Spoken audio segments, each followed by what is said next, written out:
शुक्रिया कि आप तशरीफ़ लाए हमारी दावत पर। जैसा कि आप जानते हैं कि मसीहुल मुल्क हकीम अजमल ख़ान मेमोरियल सोसाइटी पिछले तकरीबन 1989 से ये प्रोग्राम जो है मुनक़िद करती रही है और इसमें हम पहले जो है ऑल इंडिया हकीम अजमल ख़ान अवार्ड पेश किया करते थे, जो लोग अच्छा काम कर रहे हैं यूनानी आयुर्वेद में। लेकिन पिछले कई सालों से हमने Hakim Ajmal Khan global award present करना शुरू किया है। इस बार हम 2-3 नए काम करने जा रहे हैं। जैसे कि पहली बार हमने एक आयुष हेल्थ मेले का आयोजन किया है, यह शुरुआत की है, जो कि इंशाल्लाह इस बार जो है प्रोग्राम के जहाँ पर प्रोग्राम हो रहा है इंडिया इस्लामिक कल्चर सेंटर में, कल 1 अप्रैल को सुबह 10 बजे से 12:30 बजे तक का प्रोग्राम है। क्योंकि जुमे की वजह से जो है हमने इसको शॉर्ट किया थोड़ा सा, कि नमाज का मसला रहता है, तो 12:30 बजे तक प्रोग्राम है। उसके बाद इंशाल्लाह लंच का प्रोग्राम है और फिर नमाज का भी वहाँ मस्जिद है बाकायदा इंडिया इस्लामिक सेंटर में, तो आप नमाज भी अदा कर सकते हैं। अब मैं आपके सामने थोड़ा सा प्रेस रिलीज़ पढ़ देता हूँ आपको, जिससे कि थोड़ा सा अंदाज़ा आपको हो जाए। हकीम अजमल ख़ान मेमोरियल सोसाइटी और हर्बिस्तान नेचुरल्स के इश्तराक से आलमी यौम यूनानी के मौके पर आइंदा 1 अप्रैल 2022 को सुबह 10 बजे India Islamic culture centre Lodhi road नई दिल्ली में हकीम अजमल ख़ान ग्लोबल अवार्ड्स पेश किए जाएंगे। इस मौके पर मेहमान खुसूसी की हैसियत से जनाब कुंवर दानिश अली MP और जनाब doctor Asim Ali Khan director general CCRUM शिरकत करेंगे। इसके अलावा ये भी बात बताना चाहूँगा मैं आपको कि हमने जो है मुख्तार अब्बास नकवी साहब जो मरकज़ी वज़ीर हैं बराए माइनॉरिटी अफेयर्स, उनसे भी हम मिले हैं और उनको मेहमान खुसूसी का दावतनामा दिया है कि वो तशरीफ़ लाएँ। तो उनके यहाँ से आज ही मैसेज हमें मौसूल हुआ है अभी थोड़ी देर पहले कि इंशाल्लाह वो पूरी कोशिश कर रहे हैं, लेकिन अभी उनका कन्फर्मेशन नहीं है, लेकिन वो आ भी सकते हैं पूरा। तो इसलिए मैं आपको बता रहा हूँ कि इनके अलावा मेहमान ज़ीवकार की हैसियत से पद्मश्री अख्तरुल वासी साहब, पद्मश्री डॉक्टर मोहसिन वली साहब, जनाब सिराजुद्दीन कुरैशी साहब सदर इंडिया इस्लामिक कल्चर सेंटर और जनाब खालिद अनवर साहब MLC बिहार शिरकत करेंगे। तकरीब की सदारत जनाब डॉक्टर सैयद फारूक साहब हिमालय हेल्थ केयर फरमाएंगे। जनाब वदूद साजिद साहब एडिटर इनकलाब शुमाली हिंद और जनाब अब्दुल माजिद निज़ामी ग्रुप एडिटर राष्ट्रीय सहारा मेहमान एजाज़ी के तौर पर शिरकत करेंगे। इन दोनों हजरात को इस मौके पर इस्तकबालिया भी दिया जाएगा। सोसाइटी के कौमी सदर डॉक्टर इमरान साहब, नेशनल सेक्रेटरी और प्रोग्राम के कन्वीनर डॉक्टर साहबजादा नजम रिहान साहब और मुझे तो आप जानते ही हैं डॉक्टर हकीम असलम जावेद। इस तकरीब में मुख्तलिफ मैदानों के 25 मुमताज़ अफराद को अवार्ड से नवाजा जाएगा, जिनके नाम इस तरह हैं। नंबर 1 हकीम मोहम्मद तारिक इस्लाही बराए बेहतरीन यूनानी मालिज मुंबई। डॉक्टर मोहम्मद रोशन राजस्थान बराए बेहतरीन यूनानी मालिज। नंबर 3 डॉक्टर नियाज अहमद फाज कोलकाता बराए बेहतरीन यूनानी मालिज। नंबर 4 डॉक्टर वासिफ अरबाब दिल्ली बराए बेहतरीन यूनानी मालिज। नंबर 5 डॉक्टर मतीउल्लाह मजीद उत्तराखंड बराए बेहतरीन यूनानी मालिज। नंबर 6 डॉक्टर अफरोज़ फातिमा बंगलौर बराए बेहतरीन यूनानी मालिज कॉस्मेटोलॉजिस्ट। हकीम मोहम्मद हामिद इस्लाही दवाखाना मुंबई बराए बेहतरीन यूनानी दवासाज कंपनी। डॉक्टर आमिर तैयबी दवाखाना यूनानी प्राइवेट लिमिटेड इंदौर। हकीम कौसर अहमद जनता दर्दमंद दवाखाना संभल बराए बेहतरीन यूनानी दवासाज कंपनी। नंबर 10 श्री गिरिराज किशोर अग्रवाल ज्वाला आयुर्वेदा बेहतरीन आयुर्वेद दवासाज कंपनी। डॉक्टर सुहेल मिर्ज़ा हाजी चांद मियाँ क्लिनिक UP बराए बेहतरीन यूनानी क्लिनिक। नंबर 12 हकीम फ़ख्र आलम साहब अलीगढ़ बराए बेहतरीन तंजीमी और समाजी तिब्बी खिदमात। डॉक्टर मिसबाहुद्दीन अजहर आलम अलीगढ़ बराए बेहतरीन तंजीमी और समाजी तिब्बी खिदमात। नंबर 14 डॉक्टर वंदना सिरोहा दिल्ली बराए बेहतरीन तंजीमी व समाजी वैदिक खिदमात। नंबर 15 हकीम मोहम्मद खुबैब बकाई नई दिल्ली बराए बेहतरीन हिजामा मॉलिज। डॉक्टर रुबीना असद, नई दिल्ली, बराए बेहतरीन हिजामा मालिक खातून। नंबर 17, अब मैं एक ऐसे आदमी का नाम लेने जा रहा हूँ जो आप ही की कम्युनिटी से हैं, लेकिन बहुत अच्छे सहाफ़ी हैं जिनकी बहुत जलील कदर खिदमत रही हैं। जनाब Abhisar Sharma, senior journalist, Ramnath Goenka award याफ्ता की खिदमत जलीला का एतराफ़। नंबर 18, जनाब फ़ख्र इमाम, रेजिडेंट एडिटर, राष्ट्रीय सहारा उर्दू, बराए बेहतरीन उर्दू सहाफ़त। नंबर 19, जनाब वसीम अकरम त्यागी, फाउंडर एडिटर दी रिपोर्ट हिंदी, बराए बेहतरीन हिंदी सहाफ़त। नंबर 20, जनाब सैयद अकरम रहमान साहब, रिपोर्टर द नेशन, बराए बेहतरीन इलेक्ट्रॉनिक व मीडिया सहाफ़त। नंबर 21, जनाब डॉक्टर मोहसिन वली साहब, पद्मश्री, साबिक़ मालिक सदर जमहूरिया हिंद, नई दिल्ली, बराए लाइफ टाइम अचीवमेंट अवार्ड, बराए इंसानी खिदमत। नंबर 22, जनाब मुजीब अख्तर उस्मानी, दिल्ली, बराए तिब्बी निज़ाम की बेहतरी के लिए। नंबर 23, जनाब मुबीन अहमद खां, दिल्ली, बराए तिब्बी निज़ाम की बेहतरी के लिए।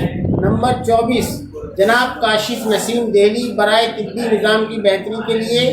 Number 25, Al Harmain pharma India private limited, Ghaziabad, UP, बराए marketing and promotion company of Unani और आयुर्वेदिक मेडिसिन।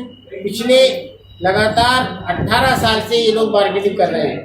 मज़कूरा बाला हजरात के अवार्ड पेश करने के बाद ये तकरीब अपने इख्तिताम को पहुँचेगी। अब आप अगर कोई सवाल करना चाहें तो। नेशनल प्रेसिडेंट और 2-3 हमारे इशू भी है यूनानी के, जो हम चाहते हैं कि हमारा ताउन करें और हमारे इश्यूज को जो है इशू बता दें, हुकूमत को पहुँचाएँ। सबसे पहला इशू तो यह है कि हकीम अजमल खां साहब का जो मज़ार है, इतनी बड़ी शख्सियत थे वो। हकीम अजमल खां साहब के मज़ार की जो हालत है वो बहुत खस्ता हालत में है, आज आप देख रहे हैं। तो उसको जो है हम चाहते हैं कि दिल्ली हुकूमत के ज़रिए कम से कम उसका रिनोवेशन कराया जाए। वहाँ पर आप देख सकते हैं दिल्ली में पंचकुइया रोड पर दरगाह सैयद हसन रसूल नुमा में हकीम अजमल खां साहब और उनके ख़ानदान की कुछ कब्रें अभी तक मौजूद हैं और वहाँ पर जो है बहुत ही खस्ता हालत में वहाँ पर लोग रह रहे हैं, अपने मकान बने हुए उनके, यानी मकान के अंदर कब्रें आ रही हैं। एक तरीके से लोग उनके ऊपर रह रहे हैं, चाय पी रहे हैं, बैठ कर के नाश्ता कर रहे हैं। बहरहाल इस इशू को बहुत साल पहले 15-20 साल पहले हमने उठाया था, रिट भी डाली थी हाई कोर्ट में, लेकिन उससे कुछ हासिल नहीं हो पाया। उस वक्त हारून यूसुफ साहब वक्फ बोर्ड के चेयरमैन थे और अब हम चाहते हैं कि दिल्ली हुकूमत अगर इस तरफ कुछ तवज्जो दे और आप हमारा ताउन करें सारी प्रेस, तो बहुत अच्छी बात है। दूसरा इशू है यूनानी तरीक़ा इलाज के लिए जो नेशनल काउंसिल ऑफ एक NSCIM बोर्ड बनाया गया है, नेशनल काउंसिल बनाई गई है आयुष मिनिस्ट्री की तरफ से। उसमें जो है आयुर्वेद का बोर्ड अलग बनाया गया, होम्योपैथिक का बोर्ड अलग बनाया गया, योगा का बोर्ड अलग बनाया गया, लेकिन यूनानी तरीक़े इलाज को जो कि हमेशा आयुर्वेदिक के साथ होता था उसको जो है सोवारिप्पा और एक सिद्धा तरीक़ा इलाज उसके साथ जोड़ दिया गया।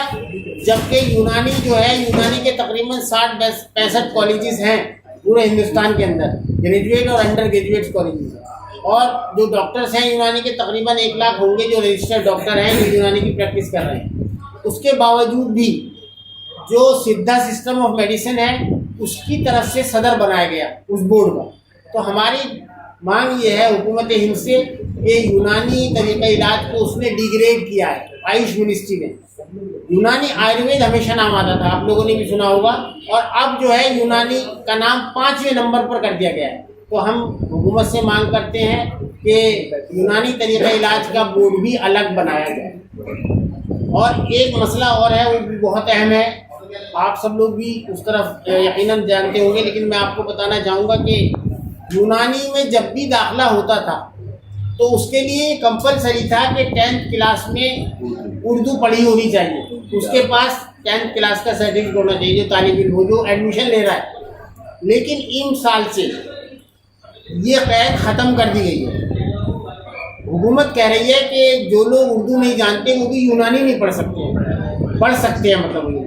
अब आप बताइए, यूनानी का और उर्दू का चोली दामन का साथ है। यूनानी का सारा कोर्स उर्दू में है, अरबी में और फारसी में हुआ करता था, ट्रांसलेट हुआ यूनानी कोर्स को उर्दू में किया गया, सारी किताबें उर्दू में हैं। एग्ज़ाम उर्दू में होते हैं। अब बताइए, अगर यूनानी की कैद से आज़ाद किया जाएगा तो उर्दू की कैद से यूनानी को आज़ाद किया जाएगा तो कैसे पढ़ाई होगी, कैसे एग्जामिनेशन होगा, कैसे लोग पढ़ेंगे, कैसे लोग जो है यूनानी हकीम बनेंगे। तो इस तरह जो है हमने काफ़ी कोशिशें की हैं। हम डॉक्टर वैद्य कोटेचा जो है उनसे भी मिले हैं, जो हेल्थ सेक्रेटरी है, आयुष सेक्रेटरी हैं हुकूमत हिंद के।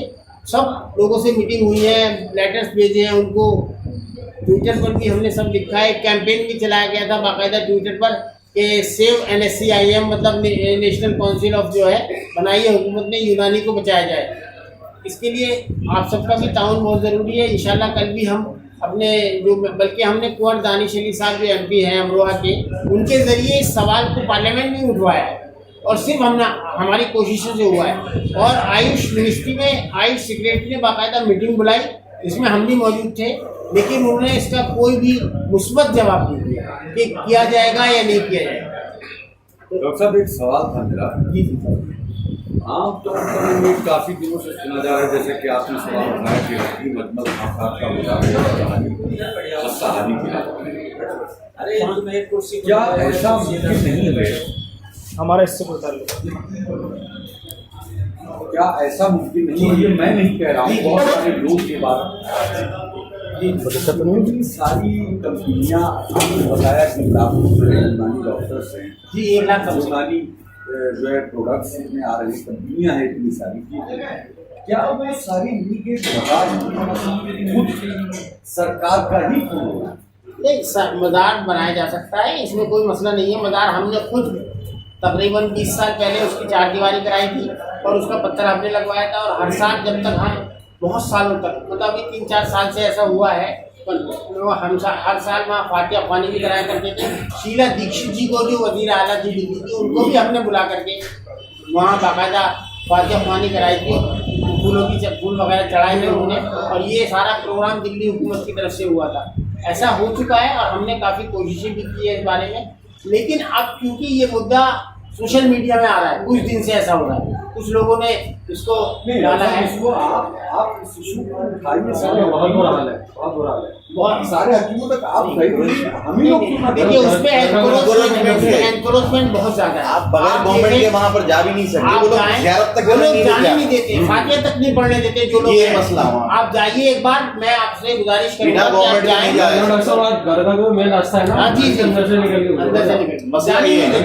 वो लोग जो है फातिहा भी नहीं पढ़ने देते। मैं खुद, हम तो हर साल वहाँ जाते हैं 27 दिसंबर को, जिस दिन हकीम साहब का योम नहीं, उनके खानदान के लोग नहीं, उनके रिश्तेदार, मतलब दूर के खानदान के एक्सटेंडेड फैमिली है, वहाँ पर हैं, यहाँ शरीफ मंजिल में रहते हैं, मसरूर साहब हैं, ये नहीं है क्या है। लेकिन ये पूछ रहे हैं कि वहाँ मज़ार के पास जो लोग हैं उनके खानदान के नहीं, मज़ार बिल्कुल नहीं है, इंकरेजमेंट हुआ है, तो एनकरेजमेंट है। दरगाह पर वो रहते हैं जो कव्वाल टाइप के लोग हैं, कव्वाल लोग हैं, ये शाहपुर के रहने वाले हैं, मुजफ्फरनगर डिस्ट्रिक्ट के आसपास में, वहाँ मुस्लिम है। एक बार हमने रिट डाली थी हाईकोर्ट में, मैंने आपको बताया 15-20 साल पहले बाकायदा, तो उसमें नोटिस इशू हुए थे। उस वक्त हाजी मुफ्ती साहब वक्फ बोर्ड के चेयरमैन थे, MLA भी थे। लेकिन फिर वो वहाँ के लोग और बहुत सारे लोग आए हमारे पास कि आप जो है इस मसले को मत उठाइए, वो चारों तरफ एनकरेजमेंट था, बहुत सारे मसाइल है, क्योंकि फिर हम भी चुप हुए। लेकिन ये हुकूमत अगर करे, वक्फ बोर्ड के अंडर में है, दरगाह है, वो दरगाह सैयद हसन है, अगर वो वक्फ बोर्ड के अंडर में आती है तो वक्फ बोर्ड ये काम करा दे, वक्फ बोर्ड ये काम करा सकता है। अगर इंक्रोचमेंट है तो अगर सरकार चाहे तो 2-4 घर वहाँ से ये बात है कि आपने जैसा कि कहा कि डॉक्टर्स नहीं, सिर्फ एक कंपनी भी करवाने के लिए तैयार हो, कोई पीछे नहीं हटेगा, लेकिन बिना गवर्नमेंट के वहाँ पर आप कदम भी नहीं रखते। नहीं, मसला ये कंपनी ये कह रही हम आपको दूसरे बना के दे देते हैं, ये छोड़ वो कोई बात तो करें उनसे जाके। वो लोग, आप भाई अगर आप ज़ियारत करने के लिए भी जाए ना तो पैसे देके जाना पड़ता है आपको, जो गया है उससे पूछिए आप, पैसे देके जाना पड़ता है वहाँ। उनका घर है, घर के अंदर घुसोगे तब, जब तक आप पैसे ना दोगे उनको जाने ना देंगे। मज़ार के ऊपर घर है बाकायदा। आप एक बार कभी अगर आप लोगों का मौका लगे तो आप करें उस पर, एक उसमें भी स्टोरी करें। स्टोरी की जाए। अच्छा डॉक्टर साहब मैं थोड़ा लेट आया, एक सवाल है हाँ, मेरा। एक मिनट आ जाओ फॉर्म में आज भी ये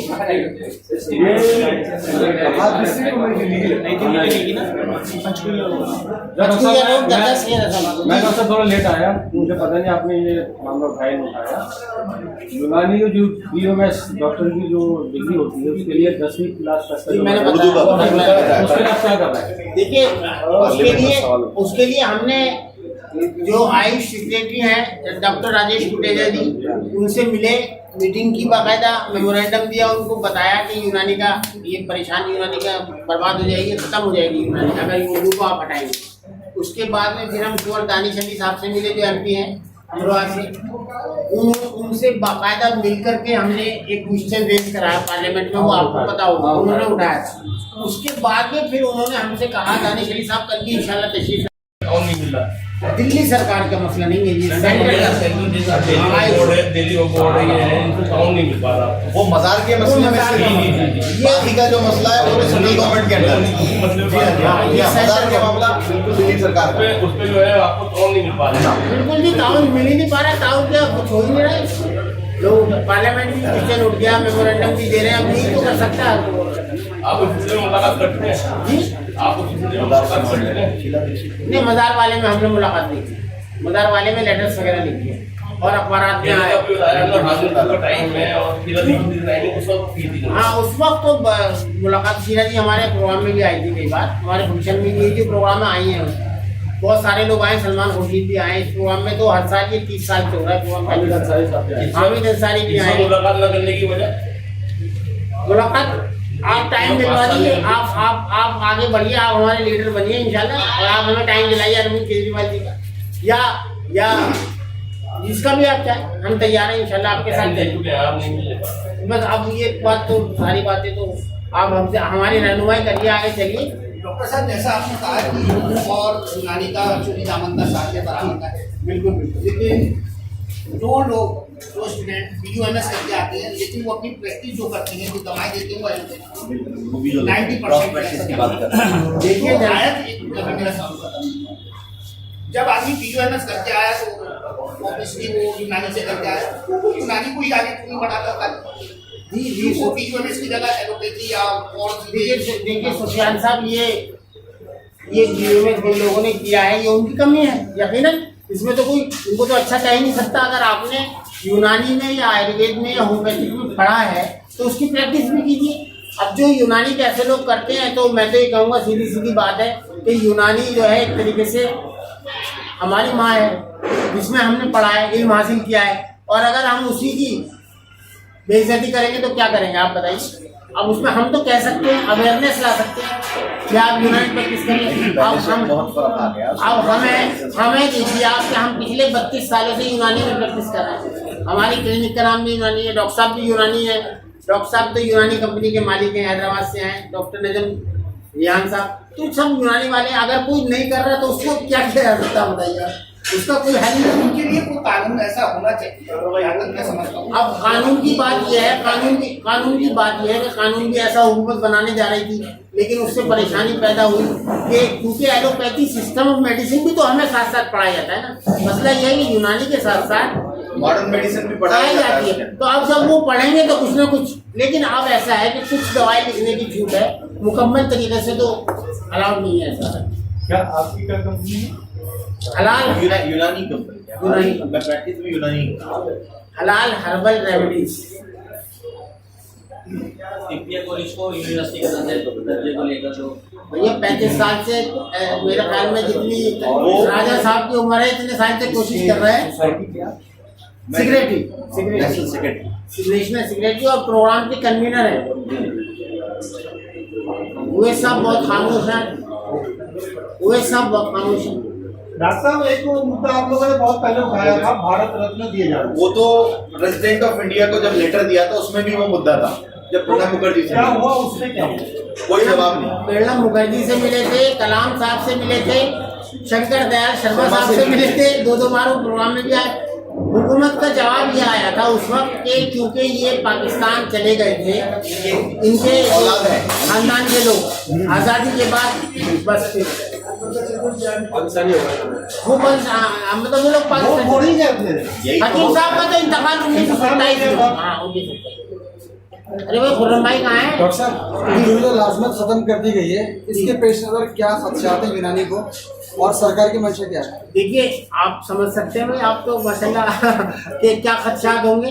अगर आप अंदाज़ा लगाइए गैर उर्दूदार लोग दाखिला होगा, मान लीजिए पहले 500 दाखिले होते थे कॉलेज में, 100 दाखिले होते थे, अगर उनमें से 30-40% दाखिले उनके हो गए तो क्या होगा? मसला ये है साउथ के अंदर में फिर वक्त अगर 60 सीटें हैं तो 20 ऐसे लोग हैं जिनका उर्दू से कोई ताल्लुक नहीं है, ऑलरेडी इनका जो है ना एडमिशन हो चुका है, जो हमारे पास इंफॉर्मेशन साउथ के कॉलेज के। तो ये मामला आगे चल के यही होगा, जाहिर सी बात। फिर मुझे लगता है उनको खत्म ही करना बिल्कुल खत्म है। बेसिकली उसको इंग्लिश में ये चाहते हैं कि उसको इंग्लिश में ट्रांसलेट करें और में भी कई बार प्रोग्राम हो चुके हैं, उसी यूनानी को नहीं मानते हैं।